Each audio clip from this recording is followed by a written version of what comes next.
All right.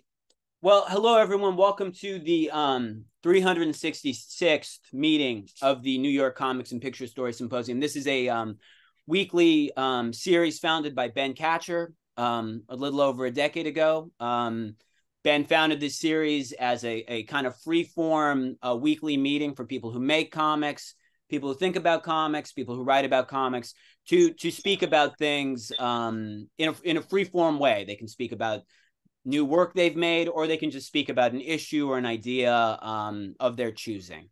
And I'm very excited for tonight's guest that's graciously agreed to participate. Mack White, one of my favorite cartoonists, and a cartoonist who I encountered his work in the late 90s when I was first getting into alternative comics. I remember getting an anthology called 00, which featured his work. And I remember picking up this magazine, and I was familiar with some of the artists in it already, and then the people who I wasn't familiar with, I could kind of understand the trajectory, where they were coming from, or I maybe had some awareness of what it seemed like they were trying to do. And I just remember flipping through this issue and seeing Mack White's work for the first time and being completely, I'd never seen anything like it. It kind of recalled comics that I'd read when I was younger, like reprinted work from EC.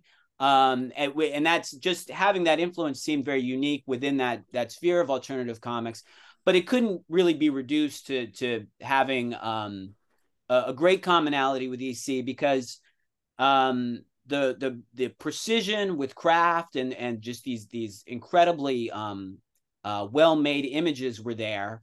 But the sensational kind of lurid or shocking aspects that EC maybe hinted at had kind of been exploded in this work that Mack White was doing in this publication. And exploded doesn't really even do justice to it. They were just kind of like things and ideas that had maybe been hinted at in other comics I'd read, really were given their full due in work. In his work that I was seeing. I remember reading this publication, and just I think the first thing that I noticed in it was how beautiful the imagery was. But as time goes on and I reread it as I get older, what really impresses me and what really stays with me is the depth of ideas and thinking in this work, which should be something that's common to all beautiful comics. But it's sadly, I think the level of thinking that goes into Mack White's work is very specific to what he does. And this work, if you haven't encountered it before, is a true pleasure to read. And we are lucky that Mack will be talking about some of this older work and some of his newer work, and he's going to touch on the idea of the creative process and how ideas can lead to the stories he makes. So I'm very excited for this. For those of you in the audience, you are free, as always, to ask questions. You can type your questions into the chat. We will, Mack's going to speak. I'll ask him some questions, and then we can get to things that you want to bring up. You can read them out loud, or you can just type them for me and I'll read them for you. I am going to now read a brief biography of Mack. Give me one moment. Mack White was born in 1952 in Mineral Wells, Texas, and is a lifelong resident of the state. His first mini comics were published in the 1980s. Later, his work was published in numerous anthologies, including Buzz, Snake Eyes, and Hotwire. In 2016, his series, in collaboration with author Mike Kirby, Texas Tales Illustrated, won the Will Rogers Medallion Award, the National Cowboy Hall of Fame Award, and the San Antonio Conservation Society Award. His books include The Mutant Book of the Dead, Villa of the Mysteries 1 through 3, and the upcoming Bison Bill's Weird West. So without further ado, here is Mack White.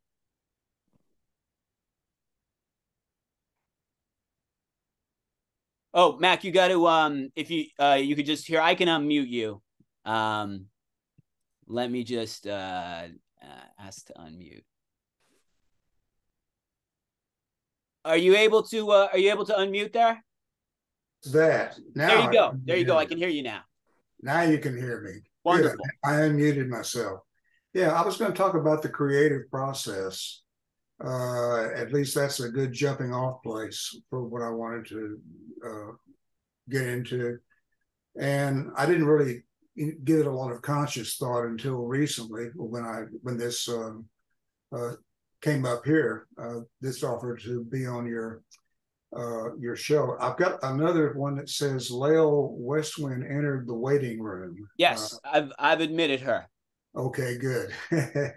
I'm new to Zoom, so it's about time that I did Zoom.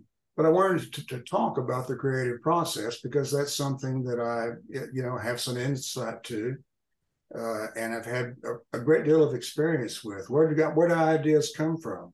Sometimes I couldn't tell you. I just start working on something and I have no idea where the original idea began. But it can come from a number of places. And here, what I've done is put together some notes where I'm talking about the creative process, which, can sound a bit all-encompassing, but are pretentious. But first of all, what happens is it comes originally from an idea. The idea comes first. That is a story idea. And in this case, a comic story, which means that it has to be told in pictures, with some words, of course, but mainly pictures.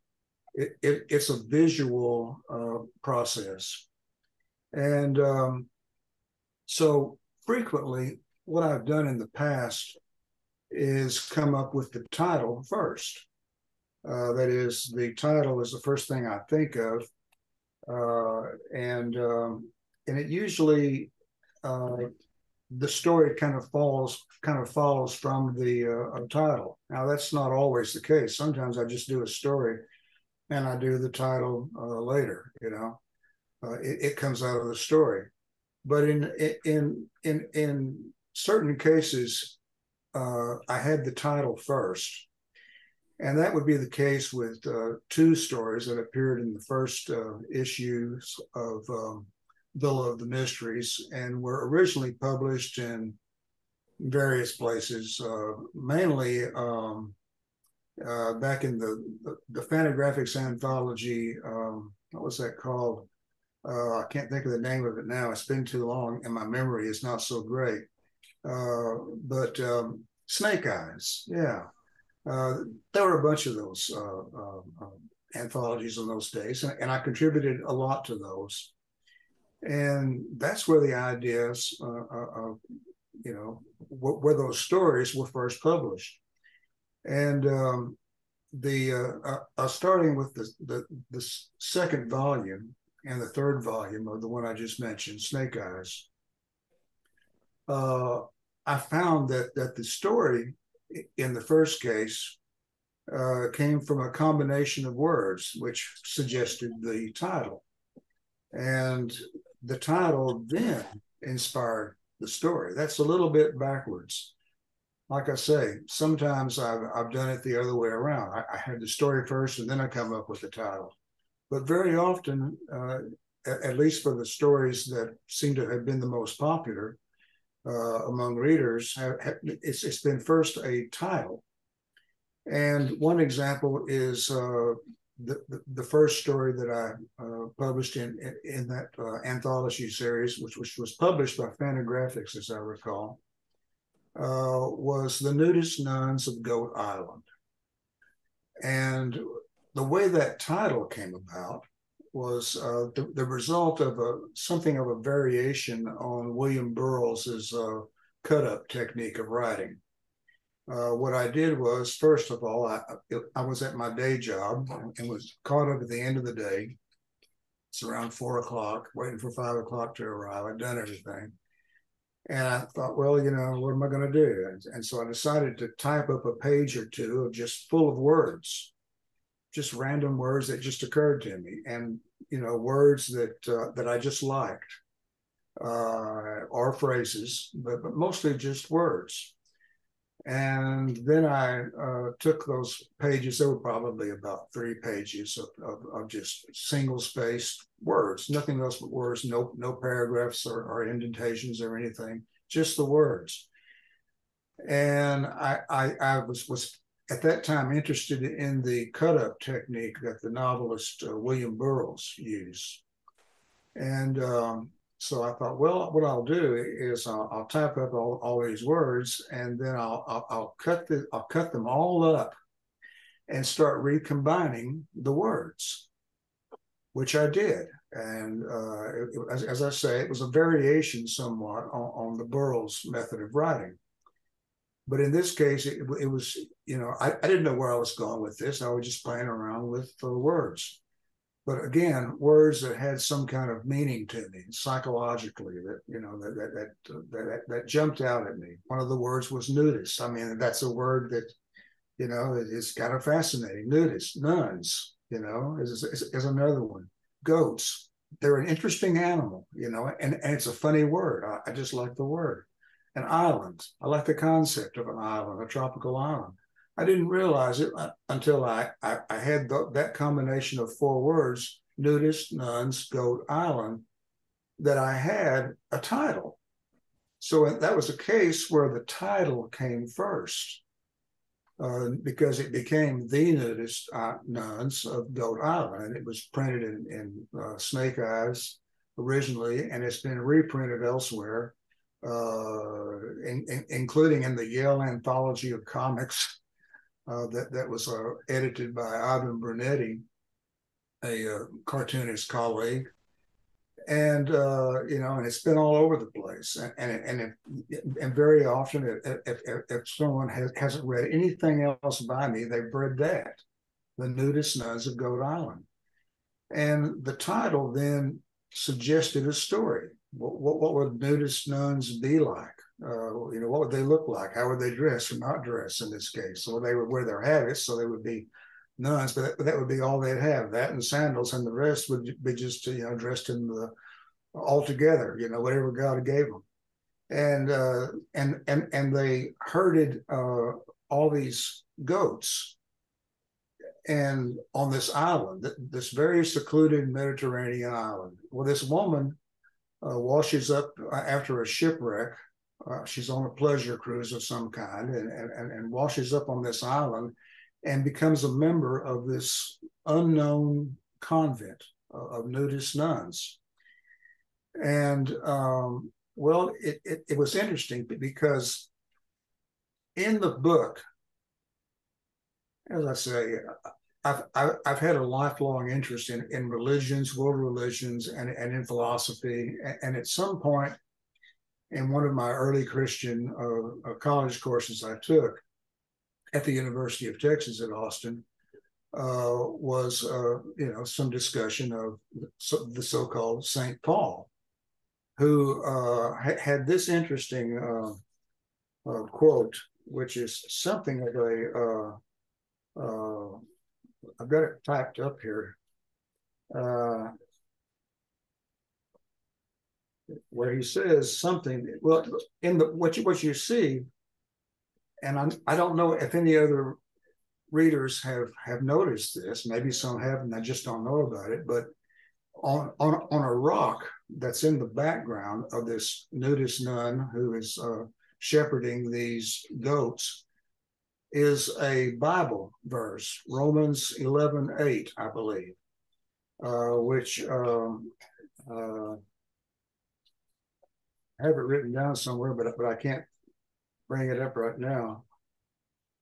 It's somewhere in my notes, but it's something that, Romans 11:32, and no one's ever commented on it or asked me about it. But and it may be because it's too small to be noticed, but it's a verse in the Bible, and it's a very odd one that seems at odds with the Christian message, or in this case, really the Judeo-Christian message. And a verse, one translation, that goes like this: "For God has bound everyone over to disobedience so that he may have mercy on them all. And that's a very revolutionary concept when you think of it, that God fully expects us to sin. And by sinning in this case, to become a pagan in order that we may be saved. And so anyway, this gradually through the creative process, I couldn't begin to rework it, or rephrase it now, but it basically was a matter of free association from that Bible verse, and the idea of that the story had to involve this island overrun with goats and this convent of nudist nuns.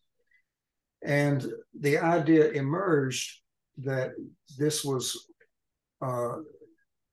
that basically this was a pagan cult of some kind, but within the bounds of the Bible, because God expects us to sin, expects us to be pagans at least once or twice in our lives in order that we might be saved. So that was the idea that got this story going. And so in other words, you can't have one, disobedience on the one hand, or sin without the other, salvation. Because if we were all born perfect, then there would be nothing to save, according to the Christian viewpoint. And this then brings to mind another early story that's been often reprinted, which is called Cindy the Tattooed Sunday School Teacher. And in that case, it didn't come from a combination of words, but it came from just hanging out in the library on my lunch hour at the University of Texas campus and going through books. I went through a book of just tattoos, and it was an old book. And so therefore, it was an old photo of a woman's back. It's a tattoo covering her entire back. And it's the Da Vinci's painting rendered in tattoo ink of the Lord's Last Supper. And with all of the disciples, all of their reacting, to Jesus.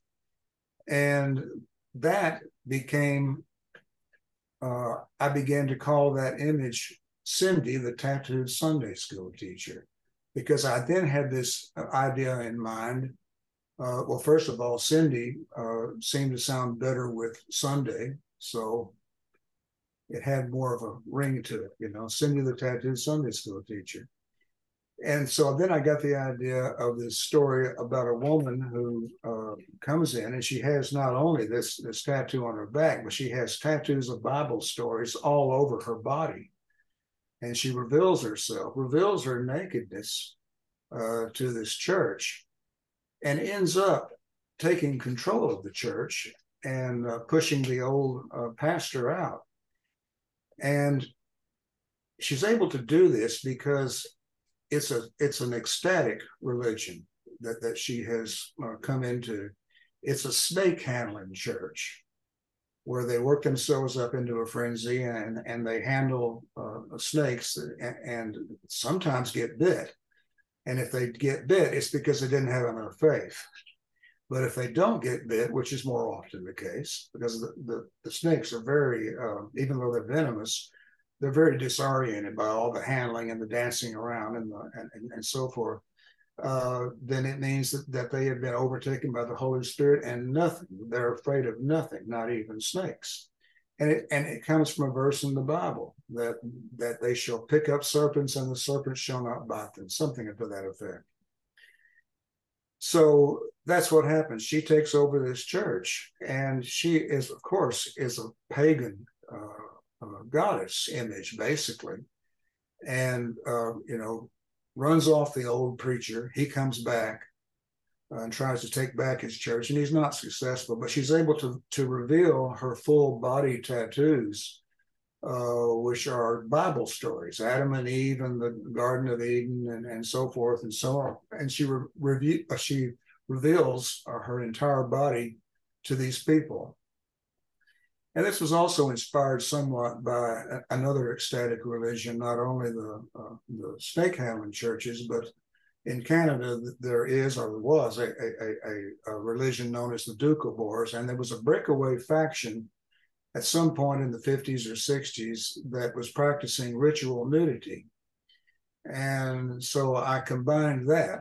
I took that from real life, and it was grafted onto the story where she had everybody dancing around naked and handling snakes, an ecstatic religion.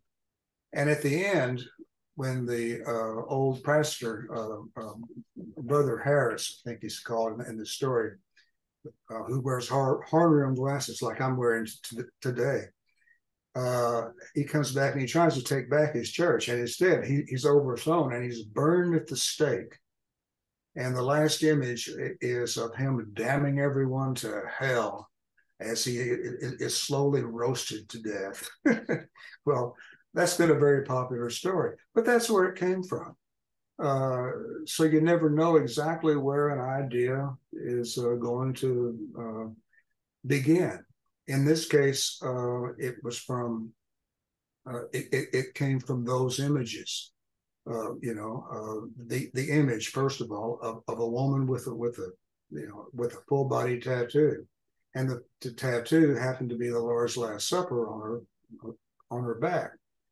And the other one is just a combination of words. Once I had the words, I had the title, and once I had the title, I had the plot. So it knew the Nudist Nuns of Goat Island. Those have become some of the more recognizable stories I've done. And eventually they'll be reprinted when the Bill of the Mysteries is reprinted. What I've been doing more recently is one other thing I tended to do was surreal Westerns. And from an early, I guess, beginning with the mini comics era, I produced something called the Surreal Western Comics, which had a story in it starring my ventriloquist cowboy, Chuck Carson, and his little saddle pal, Boy Howdy. And I came by those names through a similar kind of process, but that was actually, I think, the first professional, not that particular story, but a story that I did called Showdown at Rio Bobo, in which one day a stranger and his ventriloquist dummy ride into town, and it's your typical Western town. And in this 2-page, basically gag strip, they meet a kid Cyclops who's a one-eyed guy, and it goes from one thing to the other. And Chuck Carson uses ventriloquism to fool the guy, and he leaves the situation that he's in. Well, I did a lot of stories along those lines with Chuck Carson and Boy Howdy, and the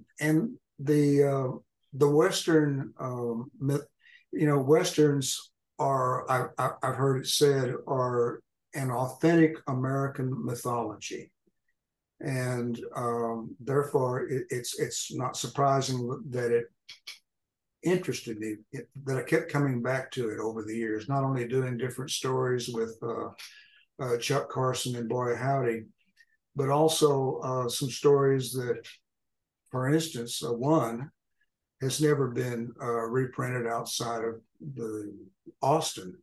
At that time, in the 90s, we had an entertainment insert in the local daily newspaper, a very unusual situation, where they featured a lot of cartoonists, many of whom became good friends of mine, and that's how we met. We were contributors to this comics supplement of the newspaper, and they printed a bunch of this stuff, and I got away with murder. I couldn't believe what I was getting away with in the pages of what was a mainstream newspaper.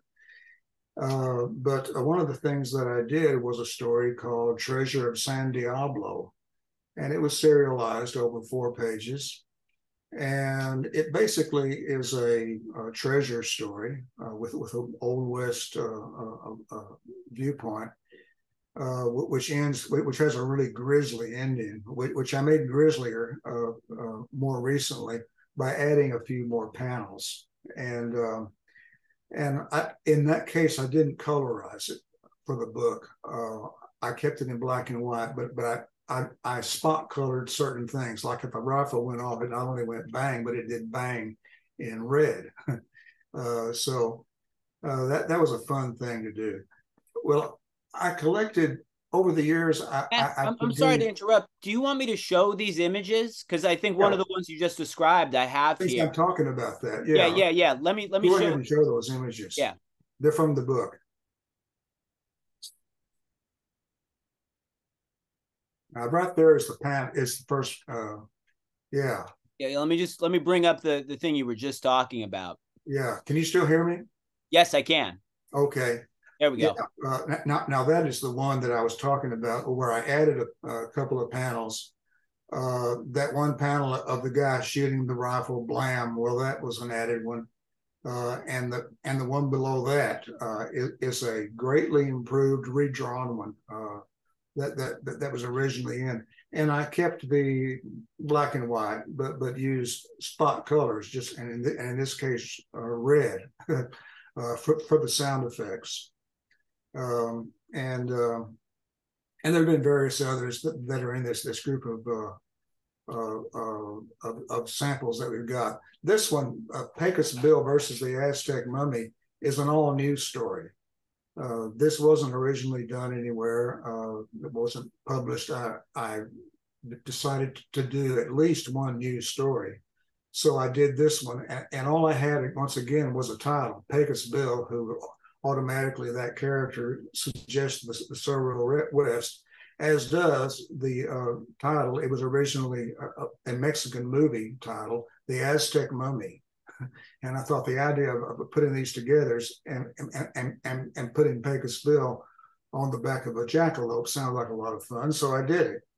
And so it's a color story, full color, and fairly recently. I mean, it's all new material, and it's about four pages, no more than 5. I can't remember exactly how long it is. Not very long. And there's one more page that shows the mummy. Who was drawn by looking at the mummy in those films, those Mexican movies of the Aztec mummy. And there you can see at the top of that full page panel, Pecos Bill riding on the back of the jackalope as he goes down to the border to find out what the source of that sound is. Arg. So that's 2 pages of a longer story. And now this one here. I can start from the top. Yeah, that's new. That's the cover of this anthology, which a publisher is looking at right now. And that may take a few months. But I've got time to finish, this Boot Hill Zombies remake, which I'll talk about later. But the cover, as you can see, now that, that's a new work of art there. That's Pecos Bill on the back of the jackalope. Now this one is just taken straight from a story that was published in Hyena Comics, a magazine-size publication that a bunch of us were contributing to in the 90s. That was being published by Tundra Press, and the editor of that was Mark Martin, who I don't know what he's doing now. He was a great artist who published a comic with Jim Woodring, a couple of issues, I think, a long time ago. And I don't know what he's doing recently, if he's still doing comics or not. But anyway, I did this story, Annie Oakley's Werewolf Hunt. And it's in the form of a dime novel type story. And the cover, which I don't think I included in this bunch of images I sent to you, but the cover is actually page 1 of the story, and it's in color. The rest of it I just left in the original black and white. And you see Wild Bill Hickoff, as he's called in this story, who has a third eye. And he also carries on his, I guess, gun belt, this leather belt around him, a bunch of shrunken heads of different outlaws that he's killed. And he's also, as you can see there in the last panel, my boots are the notorious Barton twins. I killed them both with one bullet, which I confess was not difficult since they were Siamese twins. And there they are, the Barton twins. And so, you know, Annie Oakley and Wild Bill Hickoff have this adventure in the afterlife. And again, that's an old one that I added a few panels to it here and there, but mostly it's just like you see here, that's the original artwork. And I kept it in black and white. And then there's some others following up. There's another one. There's the actual werewolf when he first appears. And again, that's a combination of, well, actually, that was an original panel, but I sort of redid it bigger and so forth, and made it more of a dynamic image than it was in the original that was published in this Tundra magazine. And so then there's some other stuff following this one. This was published in Heavy Metal magazine. I used to do these Bison Bill's Weird West show comic shows, which were in the format of an old-fashioned comic book that has the captions on the bottom of the images, and maybe has just a little bit of dialogue inside dialogue balloons. And the character Bison Bill is a takeoff on one of my favorite individuals of all time, and favorite artist, and definitely favorite comedian, W.C. Fields. And so there's Bison Bill. That's only part of the full comic strip. There were I think 2 more tiers. And this is something else I did one summer. As I say, that was something I would do frequently. Was a serialized story for the American Statesman, which originally printed this in black and white. And well, I reformatted it for to fit on a magazine size anthology page, and I colorized it, which it always needed. It was one of those stories that just begged to be colored. Others are, like I say, are better when they're left in the original black and white. And so that's Kid Heiko. And I think this was serialized. Now this one is another one who was serialized, unlike the other one that was only, I think serialized for 4 or 5 weeks at the most, 5 at the most. This one was Rio Bardo, was serialized over an entire summer, which I frequently was given the freedom to do by the American Statesman, the person who, at that time, Mike Sutter was his name, was the editor of the entertainment supplement that came out every Thursday, which meant that every Wednesday I had to have finished up this chapter, and I had no idea where it was going. And, which was part of the fun of it. I just made it up as I went along.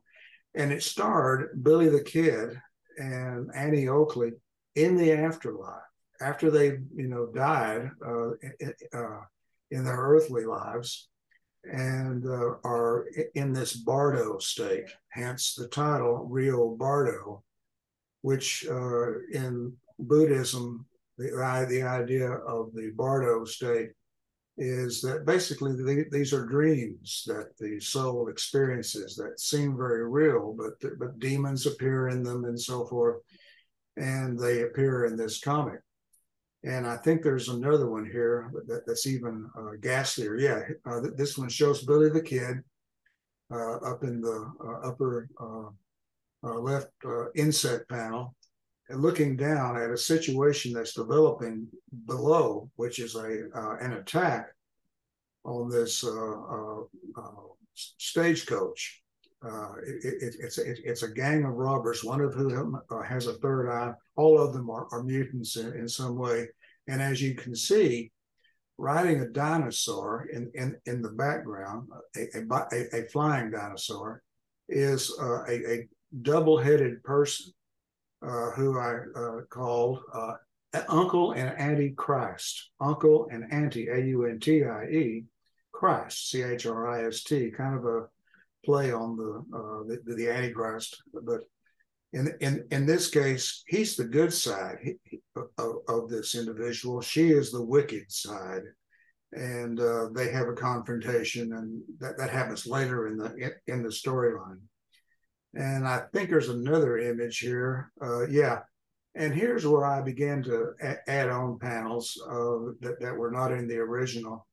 The first two, well, originally this was probably, I think, one panel for the American Statesman Entertainment Insert serialized version. And that was the panel on the left. And I simply blew up the artwork and had them continue the dialogue in the next panel, which shows them in close-up.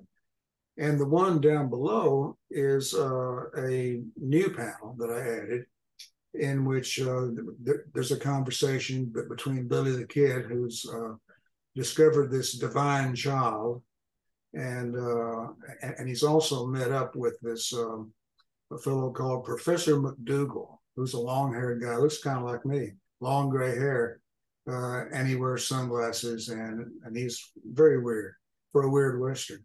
And they're riding, and all this is happening in this dream state, the Bardo state of the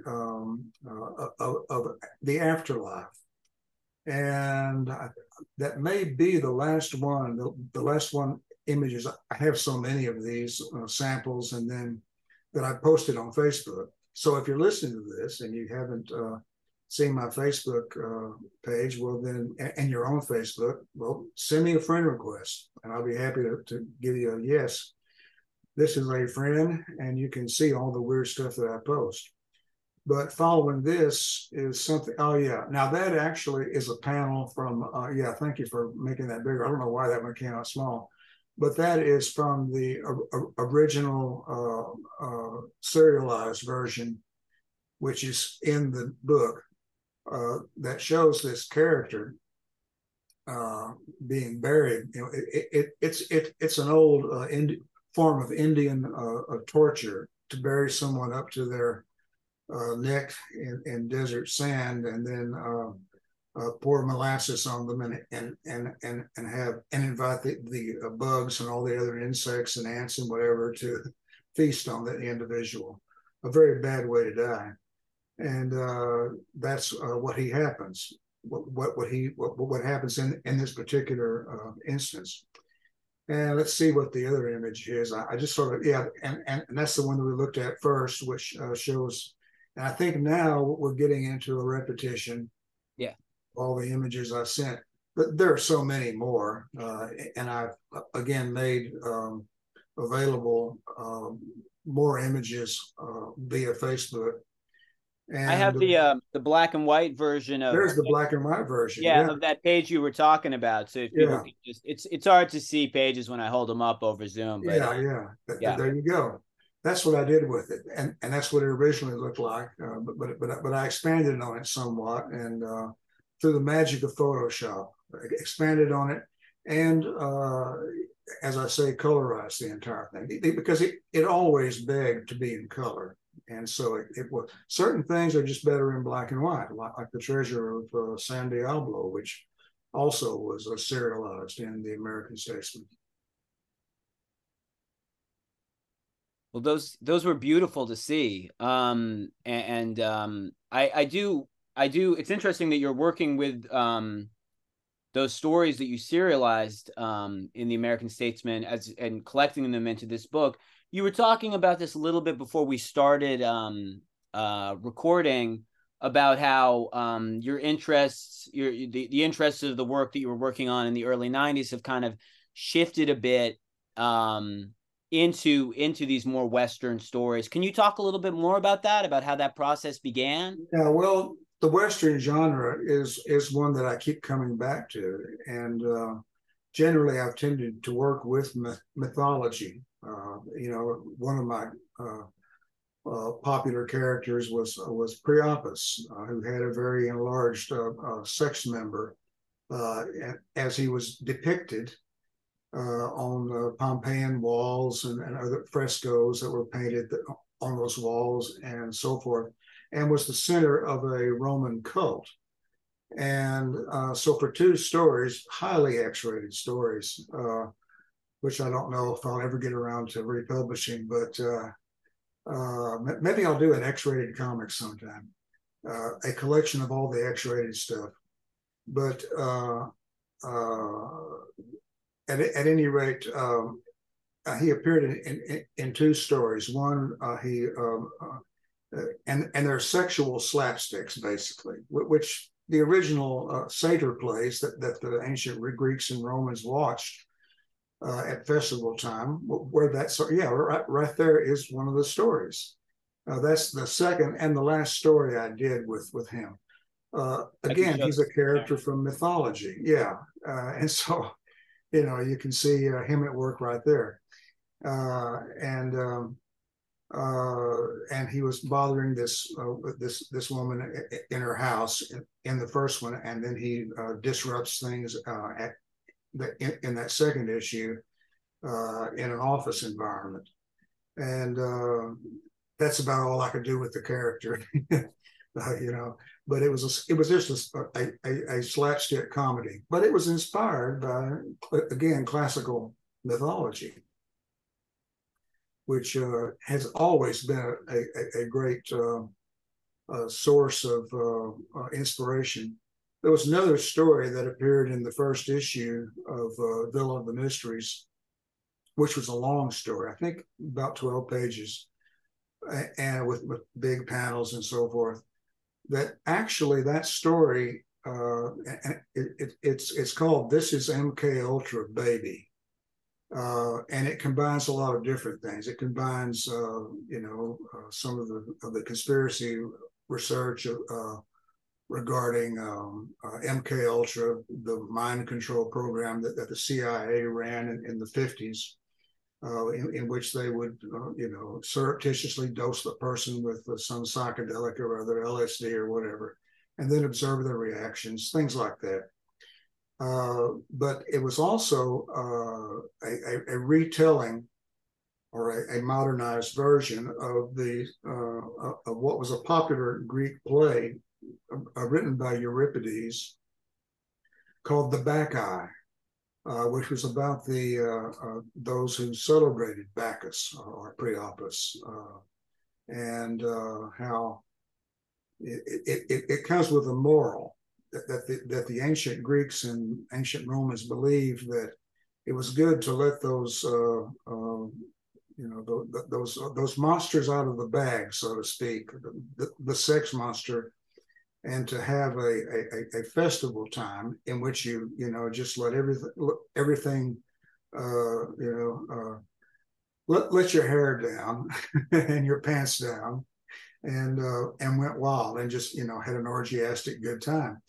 But it comes with a caution that the process can be very destructive, and that's what happens in the case of this story. This is MK Ultra. Again, it's based on a mythical story, the story written as a play by Euripides called The Bacchae.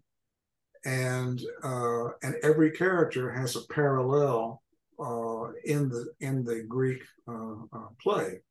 In this case, Pentheus is the individual who becomes overtaken by ecstatic religion, but it comes in the form of a dose of LSD, or that's where the title MK Ultra comes from. So, you know, there are a lot of other things. I haven't looked at the story in a long time, but that's basically the gist of it anyway. Can I ask you a little bit connected to that? The first work I saw by you was the homunculus story in 00. Can you Yeah. talk a little bit about how that story came about? Because it Yeah. immediately when Well, seeing it was yeah, fascinating. again, that's entirely set in ancient Greek and ancient Roman times. And homunculus is a character I created who is a miniature man. And he's called homunculus, which originally was a Latin word that basically meant that. And the story has some things in common with the Satyricon, which was written by Petronius and is only known now in fragmentary form. The entire story doesn't survive. And it was made into a film by Federico Fellini in the 60s. And it's always fascinated me. So to some degree, there was an influence there. And it's an odyssey of sorts that homunculus takes. And his life sort of parallels that of Jesus Christ, who was crucified during, I think, Nero's reign, or certainly during the reign of the Caesars. And so it begins with his being on. It's been a long time since I've looked at that one, but it begins, as I recall, with his being on the cross, and a homunculus forms, that is a miniature version of himself forms out of his belly, and he essentially gives birth to this miniature version of himself. He dies, and this miniature self is called homunculus, and it goes around and it has all these adventures in the ancient world. And so that was an opportunity to, you know, really use my my home library of books on antiquity for a reference, and to, you know, raid the. At that time, I was still an employee at the University of Texas, and to raid the classics department library for more material, and to create this story about you know, this Christ-like figure. And that's about all I can say. That's about all I remember of it. I remember doing that over a number of issues, and that's one that's in line to eventually become a book if I live long enough. You know, and like I've done with this last one, I'll probably add some new material to it and flesh it out and rewrite certain things to make it work better as a narrative, you know, and to reflect, you know, my sensibilities now, because you do change over time. And the things that I wrote when I was in my 40s or 50s, I wouldn't necessarily write now that I'm 70 years old this last birthday. And hope to have many more, but you never know. Well, I intend to continue drawing for as long as I can hold the pen in my hand. well, that's that homunculus story as a book. That would be, we'd only be too lucky to have Yeah. that. So I'm gonna that's I have many questions written down here. I'm gonna ask one more before we go over to audience questions, and okay. then I might loop back around to some more. You know, you're talking about these stories that have to do with mythology, and then maybe the mythology of not just Western things, but the mythology of conspiracy theories. There could be a through line there, and then many stories touch on religion. I'm kind of wondering what early experiences, if you were raised in a religious home, or how those interests in these things developed. Yeah. Well, I was raised in a Lutheran home, which was a fairly liberal version of Christianity, but I was greatly influenced by my grandma White, who was a holy roller. And I recall the first time I would spend, my sister and I would spend a couple of weeks every summer, and we also spend a good bit of our Christmas vacations with her. Spent a lot of time. She lived in Mineral Wells, and she was a widow woman and had a very, strange, kind of solemn life, and it was just her and her Bible. And the thing she looked forward to most every week was going to church. And whenever we would visit her, we would go with her, and it was church like I had never seen. This was a tongue-talking holy roller church, like an ecstatic religion, basically. So, I kind of got into it, and the music was so much better in the church because it was basically rock and roll. I remember it was during that basic, time, 64 or so, that she would stay with us. That is my family, my sister and I, and our parents. We lived in a nearby town, and she would visit us in the summers, and spend a couple of weeks there and do housework and this and that. And and I had my first Beatles album, and my father hated it, which was more reason to love it. My mother kind of liked it, but I'll tell you who really loved it, to my surprise, was Grandma White, because it was her kind of music. That's what they listened to in her church. Whereas in our church, as I was saying, it was very stately and formal, and there was this organ music, and it wasn't the place at all where you'd get up and you'd all start praying at one time out loud or talking in tongues. So that did have an influence on me. And there was a period of time there was one summer that I stayed with her when I actually looked forward to going to that church. I didn't, as it worked out, become a holy roller, but it was an interesting early influence because it was an ecstatic religion, basically, an ecstatic version of the Christian religion.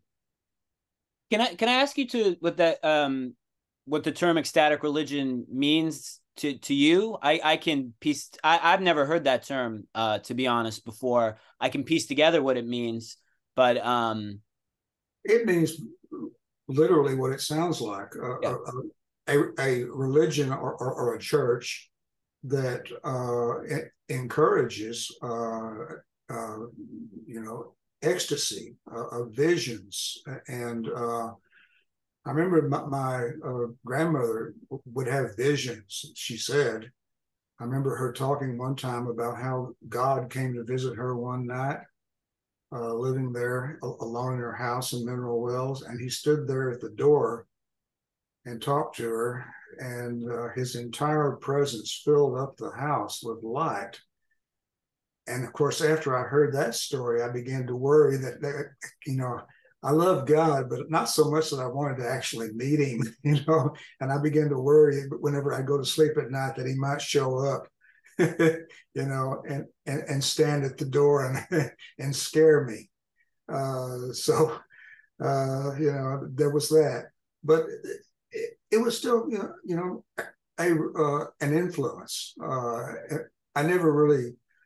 I never got into it to the extent of wanting to jump up and talk in tongues or do any of that. But I really loved the music because it was basically rock and roll. And what they would do would be everybody who had any kind of musical instrument. It didn't matter if it was a piano or guitar or accordion or whatever they had, would bring it, and they would all play it. And you would hear the rock and roll beat before the moment that you drove in, within any distance of the church. It was already vibrating with this rock and roll music, essentially. And so, yeah, that was an influence, but not to the extent that I ever wanted to, switch religions. I'm going to read a question from the audience, and I encourage anyone else this is a good time to start asking questions. Ben Fraser wants to know, he says, thanks for the talk, Mac, and great to see the images. The color version of Kid Hicka was striking. Among other places your work has been published, your bio on the website Lambic Comicopedia lists the magazine from Spain called El Vibora, but I didn't see a title or a date.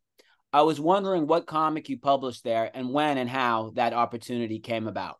Yeah, that was, I think, a magazine from Spain, El Vibora. And I can't remember, there have been so many, republications and reprints of various comic strips. Listen, Cindy the Tattooed Sunday School Teacher, a couple of years ago, I went into the hospital for a while. When I got back, I found an email from a fellow in Italy, a guy who was, wondering where was I, because he needed the story right away to translate it.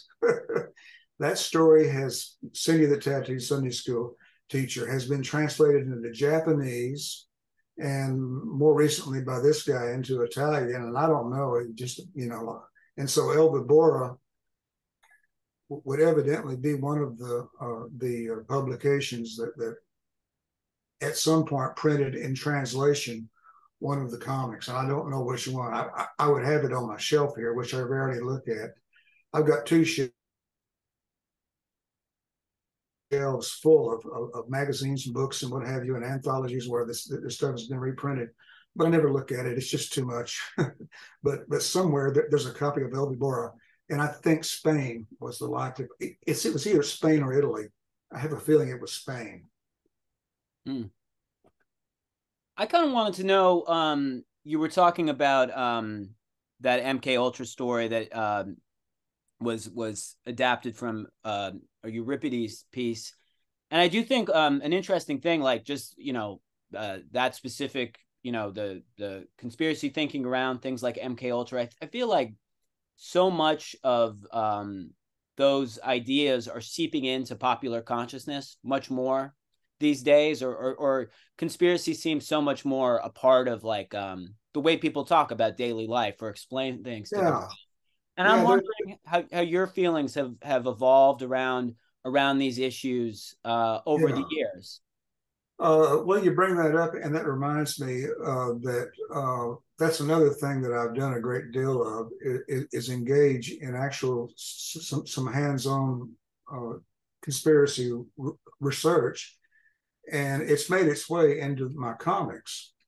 And I think the big turnaround for me was what was at Waco here in Texas, when the federal government basically committed a massacre of hundreds of human beings who had an oddball religion, an ecstatic type charismatic religion, but they didn't deserve to be mass murdered, and they were.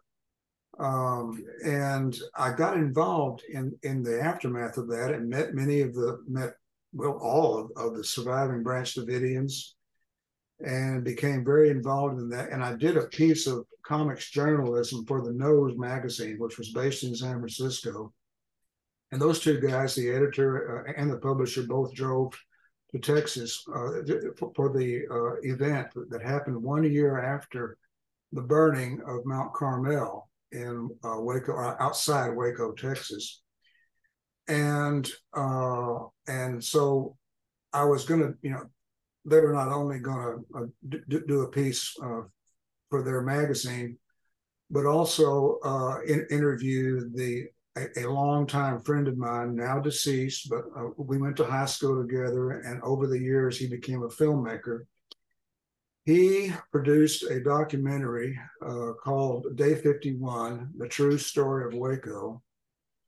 And I'm in that documentary, by the way, because he interviewed me about some research I had done on Jonestown, which turns out to like the the burning of the people at the stake. It was a modern day burning at the stake, it's my belief, in Waco. That Jonestown had elements of MK Ultra and the CIA all over it too. The fingerprints were unmistakable. So basically, so I had been in that documentary where he interviewed me, and then later on there was he put together some of the extra footage, and I edited it, and I've uploaded it to YouTube. I have a YouTube channel, and it shows the events there, of partially through the lens of his camera of the 1 year anniversary events that happened at Waco, and the allegation at the time, which we couldn't get anyone to, well, that is, few people were willing to believe at the time, later became mainstreamed when the documentary, I can't think of the name of it now. It's the one that won the Sunset Film Festival. Robert Redford endorsed this film. And this film actually included satellite footage of the assault by the federal government on the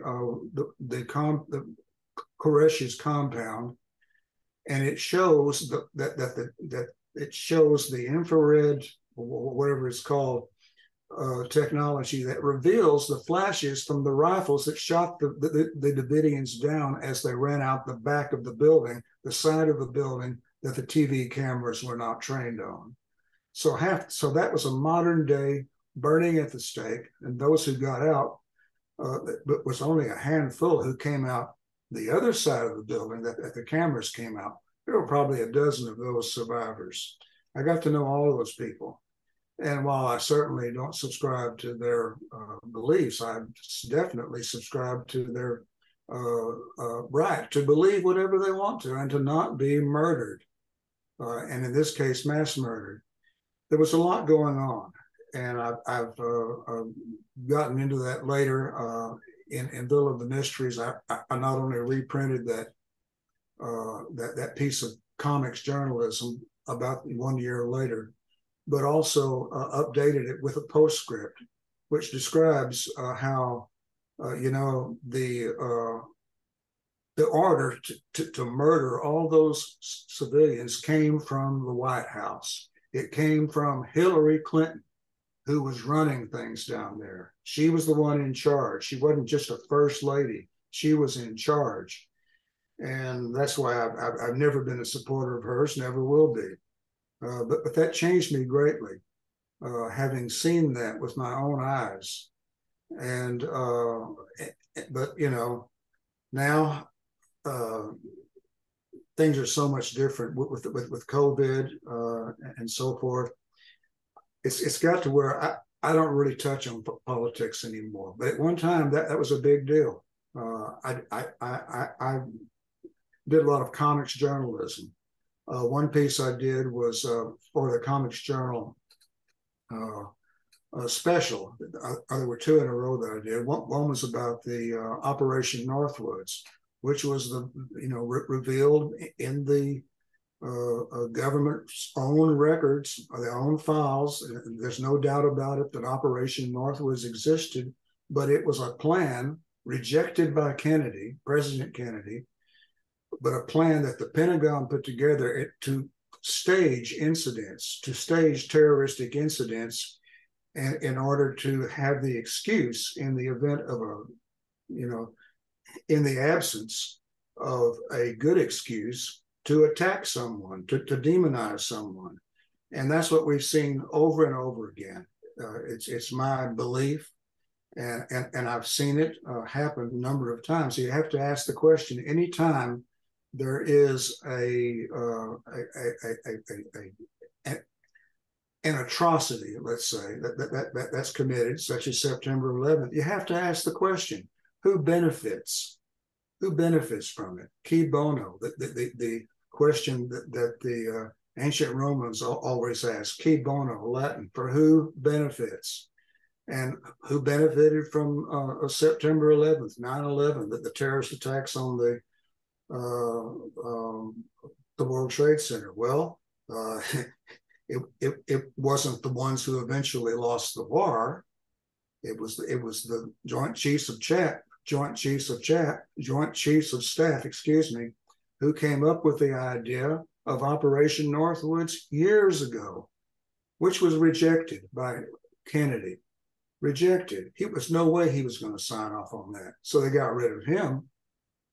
And as I say, I ventured out of Fort Worth very rarely these days, but I went twice to the Kennedy Assassination Symposiums in Dallas. And I know most of the people, know most of the witnesses, of those who are still alive, know most of the researchers, writers, and what have you. And there's no doubt in my mind that Kennedy was killed as a result of a conspiracy. That was the original one. That's where it all really started. And Lyndon Johnson, this monster, gets into office, and he does what Kennedy was not going to do. Was he escalated the war in Vietnam? He did it. Kennedy didn't do it. Kennedy was the reason. Kennedy stood in the way of their doing it. And that's why he was killed. And this has been verified yet again by another Secret Service agent just the other day. This was in the news. It could be easily found. It's made headlines for all the good it will do. But a Secret Service agent who had evidence, he was riding in the limousine that the president and first lady and the governor and his wife were in, and he saw the bullet that was fired from another direction, not from the school book depository. Anyway, good luck, getting this out there, getting it known, but suffice to say that if they'll do that, if they'll kill a president in order to have the excuse to escalate the Vietnam War, they'll do anything. They're capable of anything. They're capable of knocking down their own World Trade Center. And that's my belief for what it is. Was the film, someone in the chat mentions the film Waco, The Rules of Engagement. Is that the film that you're featured in? Yeah, that's the one. Waco, The Rules of Engagement. It shows I forget the name of the technology, but it was technology that the CIA or the intelligence community as a whole had at the time, where they could monitor what was happening there at Waco from space, from a satellite, and you can clearly see the flares from the rifles on the other side of the building. So whatever. And I remember being at Waco at that first year memorial, and I was helping to man this booth that my friend, the filmmaker, had set up there to promote his documentary.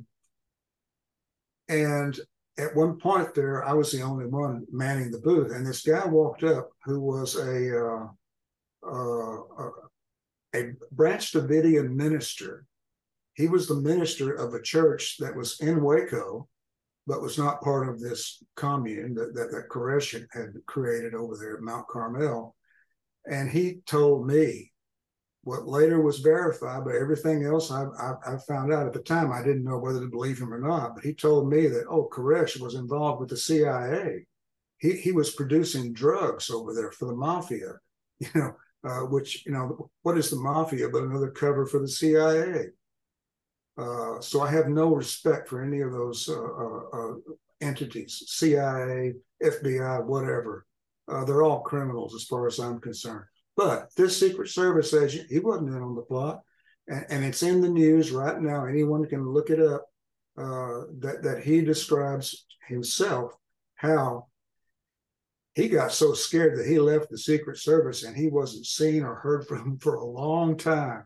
And only recently has he dared come out and tell what he knows, which is that there was actually another assassin. And once again, I was just a kid. I was 11 years old, living here in the Dallas-Fort Worth area when Kennedy came to visit. Myself and my wife, we were both going to school in Mansfield, Texas, and we were in the 5th grade. And we got the news there that the president, who last we had heard that he was giving a speech that morning in Fort Worth, when he goes to Dallas and he gets shot and killed. And we sat there and listened on our intercoms to the story as it unfolded. And early on, that's what they were saying. They were saying that the shots came from, the grassy knoll, and that they didn't, necessarily all come from the building. Well, the next morning, my father, who was a newspaper man, just kind of becoming, getting into a reminiscence here. He was a weekly editor. He edited 2 stories, 2 newspapers in 2 towns. Mansfield, Texas, where Diane and I were kids in school together, and in DeSoto, Texas, which was in Dallas County. And the next morning, well, that Mansfield, the town that we were living in, was just shut down. Everybody was at home watching the news as it unfolded, over Kennedy. And he decided, well, let's just go to Dallas. And we went to Dallas, and I was there early the next morning, before all the tourists came, before all the flowers were brought and everything, and was there and saw the entire assassination, and never realized that it was what it was, that it was a government, or it was a conspiracy committed by an element of the government and acting with organized crime. And that's as simply as I can state it. Listen, you get me on that topic and I can talk all night. Okay. Well, I'll the same user that mentioned the Waco movie has a question for you. So we'll switch to this for now. Generoso asks, "Hi, Mac. When you were growing up, were you ever into the Western novels of your fellow Texan Elmer Kelton? Did his work or any of the Kelton's Western novel contemporaries were they influential in your work?" Oh, yes. I never met Elmer Kelton, but for a time I was collaborating with Mike Kirby on Texas Tales Illustrated. And he was a good friend of Elmer Kelton's, but I never got around to getting the chance to meet him. But growing up, I watched a lot of Westerns. There were, in those days, the 50s and 60s, when I was growing up, there were a lot of Westerns on television and a lot of Westerns at the movies, and John Wayne and so forth. I grew up with that stuff. And the Western mythology looms large in my mind as a result of that.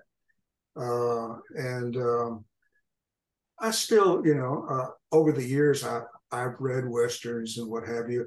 Now, mostly I use them to mine for material for my surreal Westerns.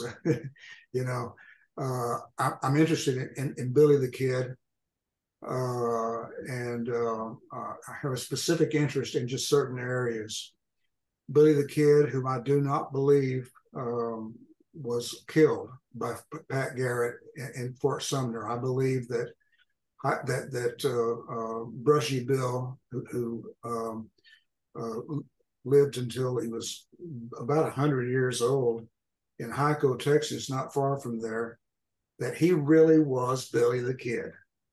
I've come to that conclusion, as have a number of other historians are very divided over the issue. So anyway, I worked that into the retelling or my remake of Rio Bardo, which originally was as I say, was intended for serialization in the Austin American Statesman over the summer, at which time I hadn't gotten into these ideas that Billy the Kid might have survived.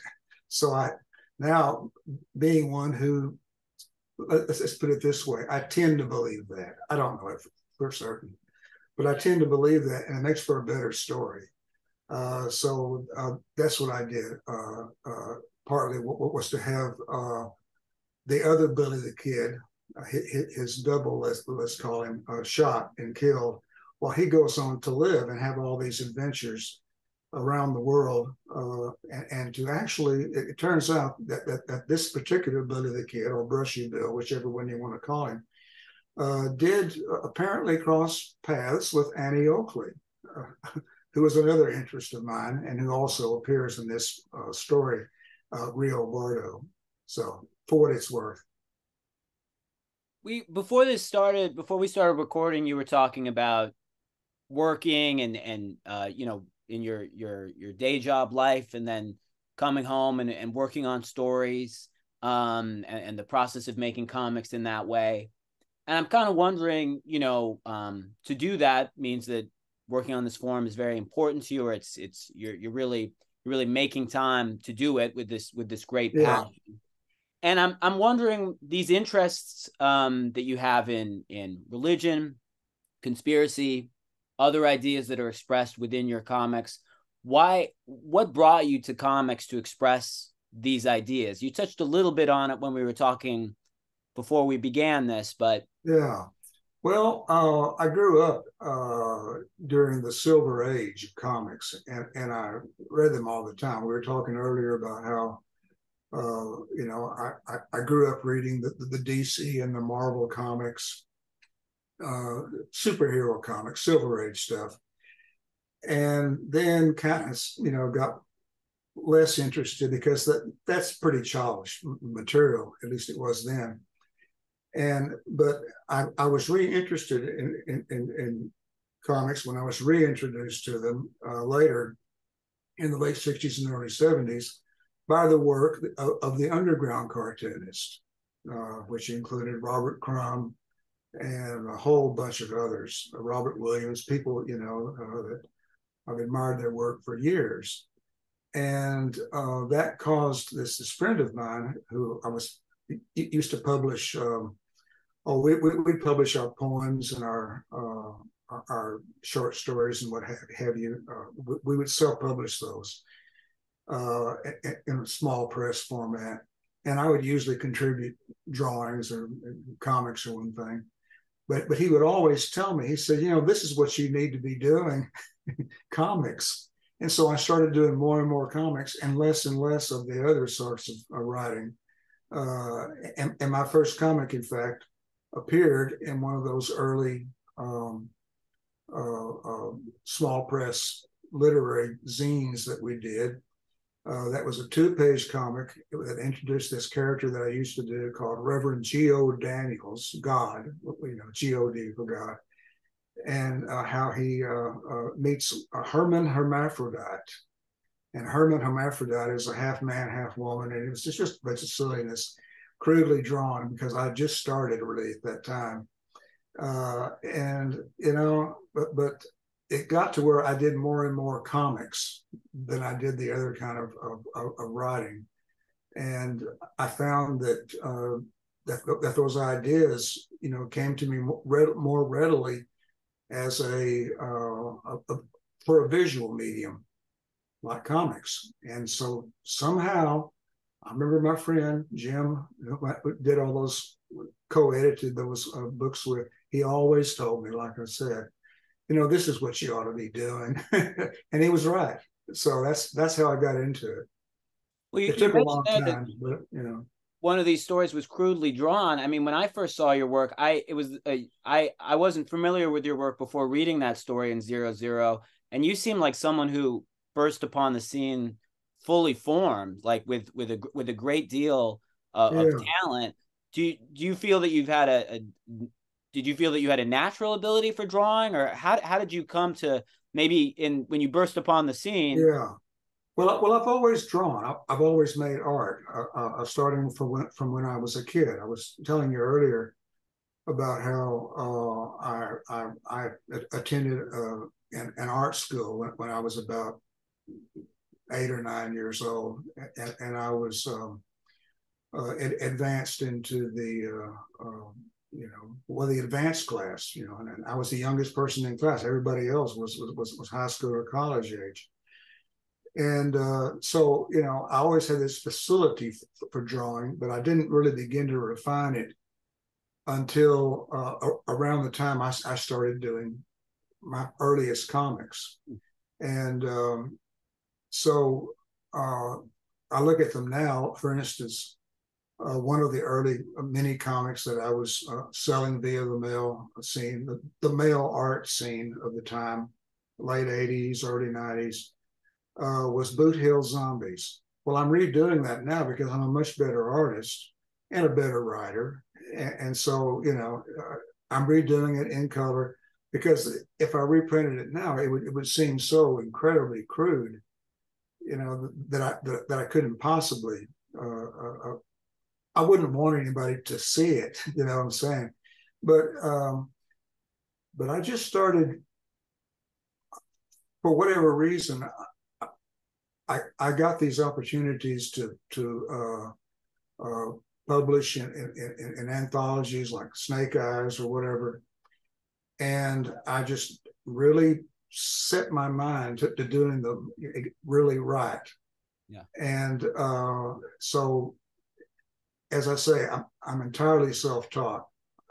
I didn't last very long at all in a art class, but I was put into an advanced class because for my age, I was drawing pretty much, at a higher level. But the drawing really didn't become good until I would think by the early 90s, whenever I started publishing in Snake Eyes and various other anthologies. So that's kind of how that happened. Well, you mentioned, maybe we can tie things up with this question. And I thank you for all the time you've put into this. It's been really wonderful to hear these stories, and to I've known you from your work. I don't know much about you beyond that. So it's been very special to me. I'd like to hear maybe about you said before that you were putting together material for the Western book, and now you're ready to move on to something else. And I think you just touched upon what that's going to be in the answer to the last question. Can you tell us a little bit more about that? Yeah, story? well, once I finish this Western book and just give it to the publisher and let them take their time or whatever they're going to do with it, then the idea is to do a smaller comic that would collect, along with some new material, of this character that I was doing in the 90s called Jokey, who the name comes from a cartoon character that I came up with when I was in the first grade. And that character was a crude imitation of Al Cap's Little Abner that I was just wild about. I just loved the Sunday funnies in those days. And so I gave him that name, but Jokey, but turned him into a multi-eyed boy. And I've always wanted to, I contributed those to Boing Boing magazine that was published by Mark Frauenfelder. They've gone on to better things too now, as I recall. And so every issue of Boing Boing magazine would have a Jokey comic strip. And I did a bunch of those for them. Well, the idea is to do something. It'll be a smaller book than this current one, which totals something in excess of 90 pages. This won't take quite as long, but I want to do some new material with this character, this multi-eyed boy, and do that first, and then go on to something else, which would be to finally collect all these homunculus chapters into one big graphic novel. And I'm pretty sure that's going to require some rewriting and redrawing and what have you here and there. Not as much as with some other things I've done. But you get better with time, and there's certain things that I publish, gosh, had great widespread circulation at the time, international readers and so forth. And now I can't stand to look at it. I want to fix everything, that all these mistakes, but I can't. You know, you have to kind of live with them after a certain point. But that's the idea. And by the time I finish that, maybe I'll think of something else I want to do. Who knows? Maybe it'll be time to leave this world. I'm getting kind of old, but I'm young at heart, and the comics keep me young. So that's all I can say about that. Well, we'll be really grateful for those books when they're available for us to read. And I can't say that's all very good news to my ears. Yeah, I wish I had a publication date, but I'm just waiting to hear from the publisher. I understand it takes a long time. So I'm going to do that and go on to something else. But eventually, hey, I'll let you know privately via email or Facebook message or something. Well, thank you. I can't wait. I can't wait. And I thank you so much. Gets the word. I thank you so much for your time that you've given to us with this, and it's truly a pleasure. Well, thank you for inviting me. It's been a lot of fun.